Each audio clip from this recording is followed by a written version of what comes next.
আমার মাথায় বেড়ানোর পোকা আছে জানি, কিন্তু শীত পড়তেই আমার বাড়ির সবার মাথার পোকা যে একসঙ্গে নড়ে উঠবে তা গুণা করেও টের পাইনি। ছেলের জন্মদিন এসে গেছে, তাই হুকুম হলো কোথাও একটা চলো। আর ঘাড়ে আমার একটাই মাথা, তাই যেমন বলবেন সাহেব, সরি ম্যাডাম। কিন্তু যাই কোথায়? খোঁজ খোঁজ খোঁজ ইন্টারনেট ঘেঁটে জোগাড় করে ফেললাম কলকাতার কাছাকাছি জোকার কাছে একটা ছবির মতো রিসর্ট। সবাইকে দেখাতেই পছন্দ হয়ে গেল, ঠাকুরের নাম করে বুকিংও হয়ে গেল। এখন সেই পথেই চলেছি। দুপুরের দিকে দক্ষিণেশ্বর থেকে মেট্রো ধরে টালিগঞ্জ, তারপর সেখান থেকে একটা ক্যাব বুক করে যাচ্ছি রিসর্টে। বাকিটা ক্রমশ প্রকাশ্য।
উঠে পড়, উঠে পড়ো।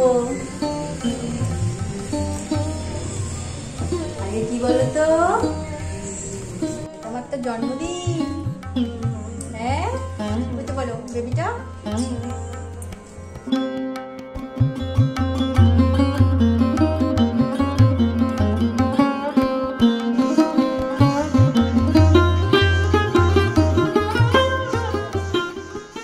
আপনারা হয়তো ভাবছেন যে আমি কোথায় এসেছি। এটা একটা গ্রামের বাড়ি না, আমার গ্রামের বাড়ি না, এটা কলকাতার কাছে খুব সুন্দর একটা গ্রামের বাড়ি। দেখুন বাড়িটা।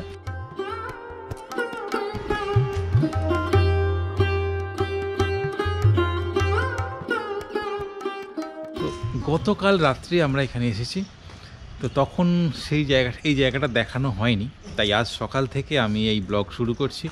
এই ভিডিওটা হচ্ছে আমার একটা ফ্যামিলি ব্লগ, তার কারণ আমার সঙ্গে আমার বাড়ির বেশ কিছু জন এখানে এসেছেন, তো তাদের সবার সাথে পরিচয় করিয়ে দেবো। বছরের বেশিরভাগ সময় ওই বিভিন্ন টেলি সিরিয়াল বা সিনেমার শুটিং হয়, আর এখানে ভাড়াও দেওয়া হয় থাকার জন্য, তাই সবাইকে নিয়ে আমি এখানে চলে এসেছি একটা দিন নিজেদের মতো করে কাটাতে। আজকে সারা দিনে খুব সুন্দর অনেক কিছু হতে চলেছে, দেখুন শেষ পর্যন্ত। আশা করি আপনাদের এই ভিডিও ভালো লাগবে। আমাদের ঘরটা দেখিয়ে দিই, এই হলো ঘর।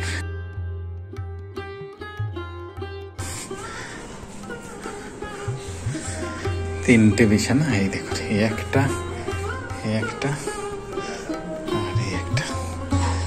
বিউটিফুল,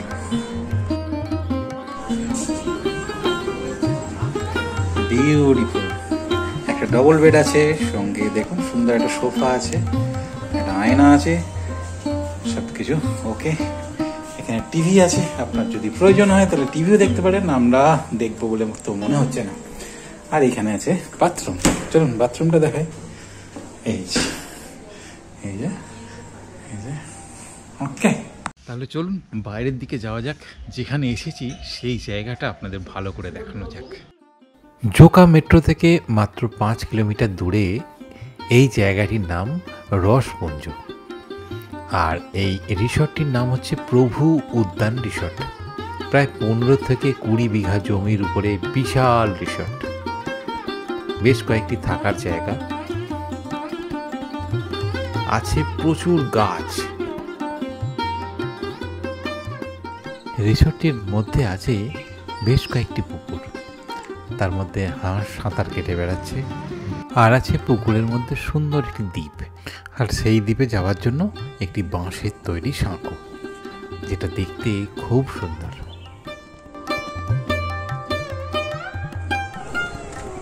এই রিসর্টের বিশেষ করে এই জায়গাটা অপূর্ব, ওদিকে জল, মাঝখানে ছোট্ট একটা দ্বীপ, সেই দ্বীপে যাওয়ার জন্য এই ব্রিজ, মানে মনে হচ্ছে এখানেই বসে কাটিয়ে দিই, বেশ ভালো লাগছে।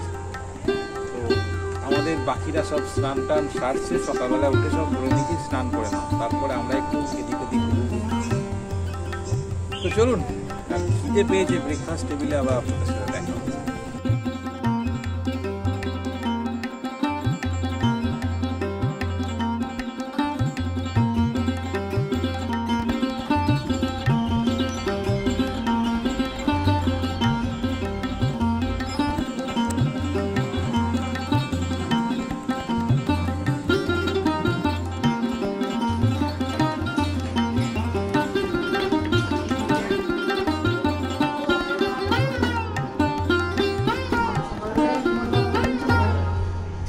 বলো রে,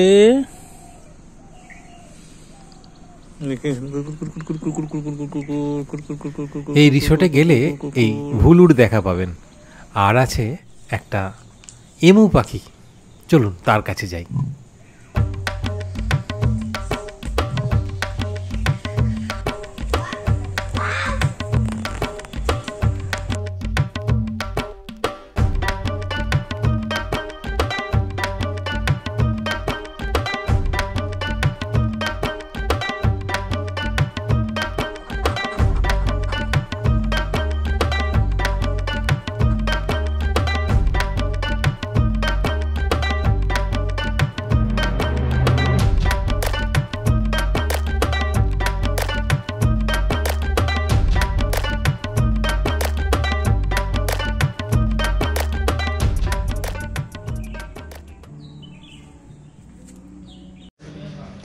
সোজা ব্রেকফাস্ট টেবিলে আর ফ্রেশ হয়ে নিয়েছি, একদম চান টান করে নিয়েছি।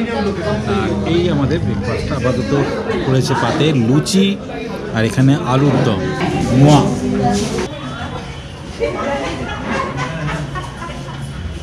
চলুন আমার ফ্যামিলির বাকিদের সাথে পরিচয় করিয়ে দিই। আমার মিসেস তো আমার সামনে, পাশের দুজন হচ্ছে তার দুই বোন, আর পিছনে কারা নিশ্চয়ই বুঝতে পেরেছেন। এছাড়া আছে দুই মা, আমার বাবা, আমার ছেলে আর আমার এক বোন। ব্রেকফাস্ট পর্ব মিটতেই আমরা ছিপ নিয়ে গেলাম মাছ ধরতে পুকুরের ধারে, সেও এক ব্যাপক অভিজ্ঞতা। এখানে এলে আপনারা ফিশিংও করতে পারেন, এখান থেকে ছিপ দিয়ে দেওয়া হয়, অবশ্যই ন্যূনতম কিছু পয়সা ওরা জমা রাখে, আর এখান থেকে মাছ ধরতে পারলে আপনি বাড়িও নিয়ে যেতে পারেন সেই মাছ, আবার সেটা জীবন্ত অবস্থায় ছেড়েও দিতে পারেন, সেটাই ভালো হবে। তা আমার ছেলে আর আমার বাবা দুজনে মিলে এখন মাছ ধরতে ব্যস্ত, আর আমরা দেখছি কি আর করবো। কিরে মাছ পেলি? হ্যাঁ, বাহ, একদম রেডি থাক। কথায় আছে ছিপ দিয়ে মাছ ধরলে নাকি ধৈর্যর শক্তি বাড়ে, তাই আপনারাও যদি আপনাদের বাচ্চাদের নিয়ে যান তাদেরকে এই সুযোগটা অবশ্যই করে দেবেন, অন্তত একদিনের জন্য, তাই বা কম কি। কিরে মাছ পেলি? হ্যাঁ, কি মাছ ধরছিস? রেডি আছে, খাচ্ছিল আমি দেখেছি। একদিকে তখন মাছ ধরা চলছে, আর অন্যদিকে চলছে ফটো সেশন পর্ব।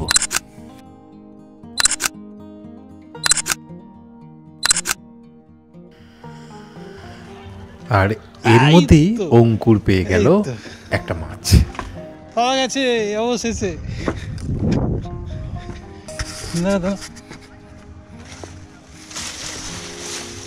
এই যে মাছ, হা হা হা। এবার একে ছেড়ে দেওয়া হবে, আমি ধরছি। বেরিয়ে গেল।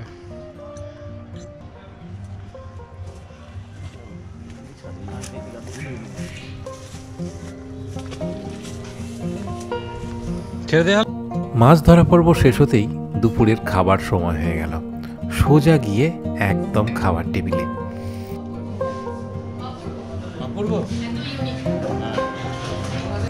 সরু চালের ভাত সঙ্গে মোটা চাল, আর আছে এই দেখুন আলু ভাজা, আর আছে এখানে ফুলকপির তরকারি, আছে পেঁয়াজ, লেবু, লঙ্কা, এখানে দেখুন মাটির ভাঁড়ে জল আছে, মাছ, এখানে চিকেন আছে, আর আছে চাটনি, রসগোল্লা।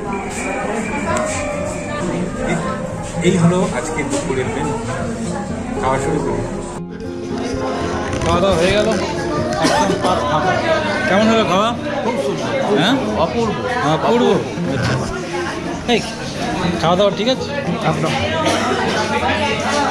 একদম খাঁটি মাটি কলাহাটে দারুণ ভালো। এই ঠিক আছে, খুব ভালো হয়েছে, খুব ভালো, দারুণ দারুণ দারুণ। খাওয়ার পরে এই ঝোলনায় বসে একটু রেস্ট, আর কিছুক্ষণ পরে আমরা যাব এখানকার খুব সুন্দর একটা মন্দির, স্বামীনারায়ণ টেম্পল। তো 3টে অটো বুক করে রেখেছি, আমরা আছি সবাই ছোট বড় মিলিয়ে 12 জন। তো সেই অটোটা আসবে 3:30-র সময়। তার আগে একটুখানি সব রেস্ট নিচ্ছে ঘরের মধ্যে, আর এখানে আমি, অঙ্কুর আছি আর বাবা আছে, ওই যে রেস্ট। এখন পৌঁছে গেছি রিসর্ট থেকে মাত্র 5 কিলোমিটার দূরে এই স্বামীনারায়ণ টেম্পল। খুব সুন্দর একটি টেম্পল। বিকেলের দিকে যাওয়ার মুখ্য কারণ হলো এখানে সন্ধেবেলার আলোটা দেখার, খুব সুন্দর লাগে তখন। সকালে 8টা থেকে 12টা এবং বিকেল 4টে থেকে রাত্রি 8টা পর্যন্ত এই মন্দির খোলা থাকে। মেন মন্দিরের ভিতরে ক্যামেরায় ছবি তোলা নিষেধ, তাই সেই ছবি আমি দেখাতে পারলাম না। মন্দিরের পাশে আছে ক্যান্টিন, সেখানে গিয়ে সুন্দর খাবারের ব্যবস্থা আছে। আমরা সেখানে গিয়ে অল্প কিছু খাওয়া দাওয়া করলাম।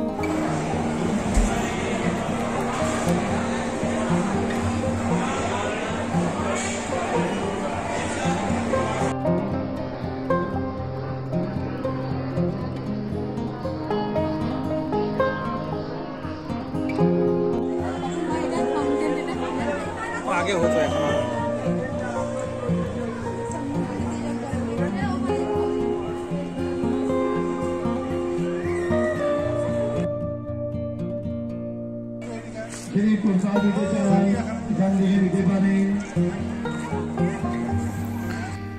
মন্দিরে আলোর রোশনাই দেখে ফিরে এলাম আবার আমাদের রিসোর্টে। তো সেখানে এসে সেখানকার আলো ঝলমলে মায়াময় পরিবেশ দেখে সত্যি মন মুগ্ধ হয়ে গেল। দেখুন আপনারা।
বলো বলো বলো।